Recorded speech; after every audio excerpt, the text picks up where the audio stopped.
शाम का वक्त होता है। हल्की हल्की तेज बारिश हो रही होती है। अविनाश ने अपनी गर्लफ्रेंड को पीछे से हक करते हुए कहा, कितना अच्छा मौसम है ना। शिखा मुस्कुराते हुए बोली, वो तो है, और पलटकर अविनाश को गाल पे किस किया। अविनाश, मैं तुम्हें खोना नहीं चाहता, कभी नहीं। और वो उसके माथे पे किस कर लेता है।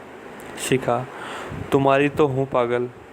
और वो स्माइल करके अविनाश की तरफ आँख मिचकाते हुए स्माइल करती है। अविनाश पैसे से डॉक्टर रहता है और शिखा होती है वो ज्वेलरी डिज़ाइनर रहती है। और जो दोनों होते हैं वो दोनों सेम कॉलेज से होते हैं, एक साइंस से और एक आर्ट्स से। दोनों के कॉमन फ्रेंड थे और वहीं से उनको प्यार हुआ था। अविनाश शिखा से शादी करना चाहता था और वो दोनों लिविंग रिलेशनशिप में रहते थे। अब शिखा बोलती है, अगर शादी के बाद तुम्हें ऐसा लगा कि गलत लड़की से शादी कर ली तो फिर।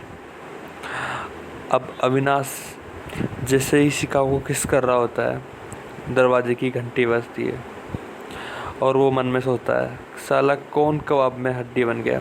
और वो दरवाज़ा खोलने ही जाता है।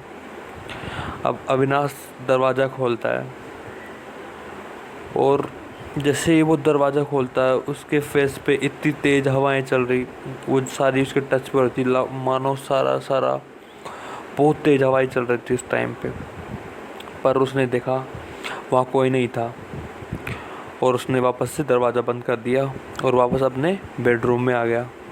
शिखा, कौन था। अविनाश, कोई नहीं था यार, बेल बजा के भाग गया, शायद कोई बच्चा होगा। और वो अपनी अपसेट आवाज़ दी और वापस वो वहीं पे बैठ गया। अब शिखा मैगज़ीन पढ़ रही होती है। शिखा, पर अभी हमारी बिल्डिंग में तो कोई बच्चा ही नहीं है। अविनाश, तुम्हें सबकी खबर रहती है, क्यों मिस नौसिफो की। एंड वो उसको पिंच करता है। शिखा, आउच। अविनाश, ओफो, सिर्फ 6 फ्लोर है, उसमें से 4 फ्लोर तक तो ऑफिस है और बाकी 2 फ्लोर की जानकारी रखना कोई बड़ी बात थोड़ी है। और अभी उनको एक ही वीक हुआ है, वहाँ पे शिफ्ट हुए, नया नया अपार्टमेंट था ये। अविनाश, छोरो कोई बाहर का बच्चा होगा, लेफ्ट में खेलने आया होगा।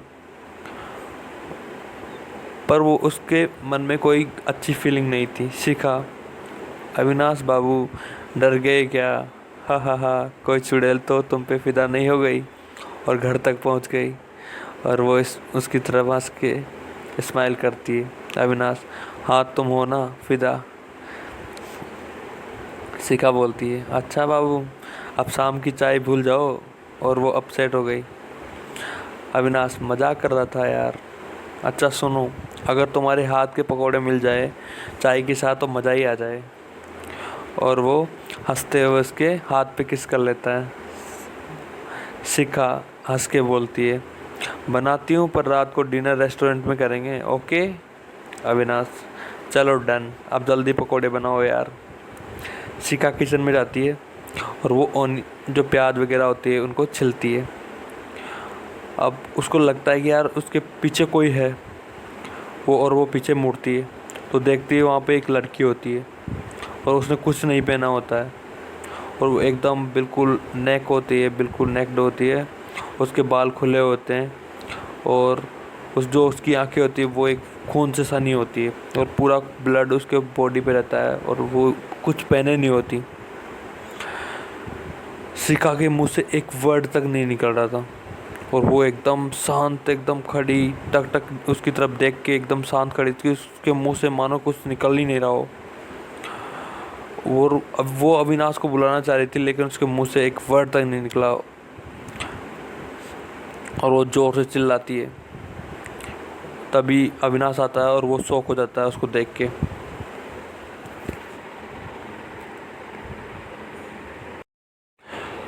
अब जैसे ही अविनाश किचन में आता है वो उसको देख के शॉक हो जाता है और उसको बोलता है, शिखा ये क्या कर रही हो।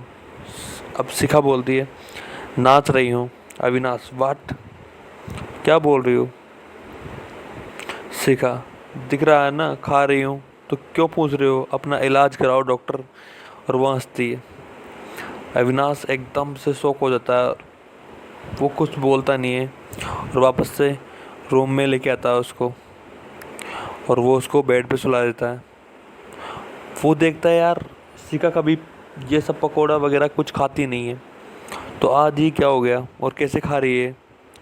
और वो ऐसे खा रही थी जैसे वो कोई बहुत दिनों से भूखी हो। अविनाश सोचता है यार ये क्या हो रहा है, और वो उसको सुला देता है आराम से। अब रात के 9 बज रहे होते हैं।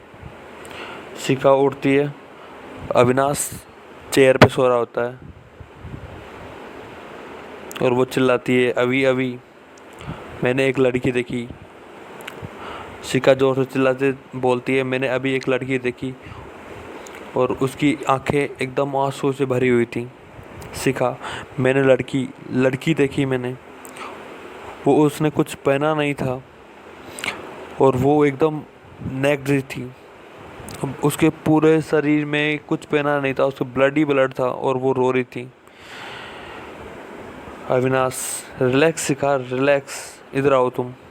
और वो उसको बेड पे बिठा लेता है और पानी देता है उसको और बोलता है, आराम से बताओ क्या हुआ। शिखा अपने आंसू को कंट्रोल करके बोलती है, मैं जब किचन में थी मैंने एक लड़की को देखा और वो बिल्कुल एकदम बिना कपड़ों के थी, और फिर क्या हुआ मुझे नहीं पता, और मुझे ऐसा लगा जैसे वो मुझसे हेल्प मांग रही हो। अविनाश, मैं जब थोड़ी देर बाद आया तो तुम पकोड़े खा रही थी पागलों की तरह, जैसे पता नहीं कितने दिन से भूखी हो। शिखा शौक होती है, मैं पकोड़े का खा रही थी, पर मुझे तो ऑनियन पकोड़े पसंद ही नहीं है, मैं कैसे अभी। अविनाश अपने हाथ उसके गालों पे रखता है, यार मुझे पता है तुम पकोड़े नहीं खाती ये प्याज वाले, और इसलिए मैं खुद सरप्राइज हूँ इससे, डोंट वरी मैं हूँ ना। और उसके साथ कडल करता है और जोक करके। अब दोनों को पता नहीं क्या चल रहा है। अविनाश खाने का ऑर्डर करता है और दोनों खा लेते हैं। अब अविनाश अब जो फ्लैट का जो ओनर रहता है उसको कॉल करता है, उसके बाद में उसको कॉल करके बोलता है, हेलो सूरज, यार एक इम्पोर्टेंट बात करनी है। सूरज, हाँ बोलो ना भाई, क्या हुआ, कोई प्रॉब्लम। अविनाश डायरेक्ट पॉइंट पे आता है, क्या कभी तुम्हें यहाँ भाभी या फिर तुम्हारे पेरेंट्स को कोई लड़की दिखी घर में। सूरज, क्यों, क्या हुआ। अविनाश, दिखी या नहीं, मेरे आंसर का जवाब दो। सूरज, हाँ दिखी थी, मैंने बताना भूल गया मैं। अविनाश, बताना भूल गए या बताना नहीं चाहते थे, अपने घर बेचने के लिए तुम्हें इतनी बड़ी बात छुपाई, पागल हो तुम जानते हो कितना परेशान हो गए हम, आज शिखा ने उसे देखा, ये इतना सब कैसे कर सकते हो तुम। शिखा, सूरज जो होता है वो बोलता है, सॉरी अविनाश, मुझसे गलती हो गई भाई। अविनाश, मजबूरी थी तो हमें फंसा दिया, मैंने तेरे पे ट्रस्ट किया था और उसने फ़ोन काट दिया। अब वो वहीं पे खड़ा होके बैठा देख रहा था शिखा को। शिखा, सबसे बदला लेना है, सबसे मुझे बहुत तकलीफ दी थी ना। एंड शी स्टार्ट क्राइंग, और वो रोने लगी। और अविनाश को उसको देख के, शिखा को देख के एकदम से उसको यार रोना आ रहा था, जैसे वो उसके सामने खड़ी हुई थी और शिखा जोर जोर से चिल्ला रही थी वहीं पे।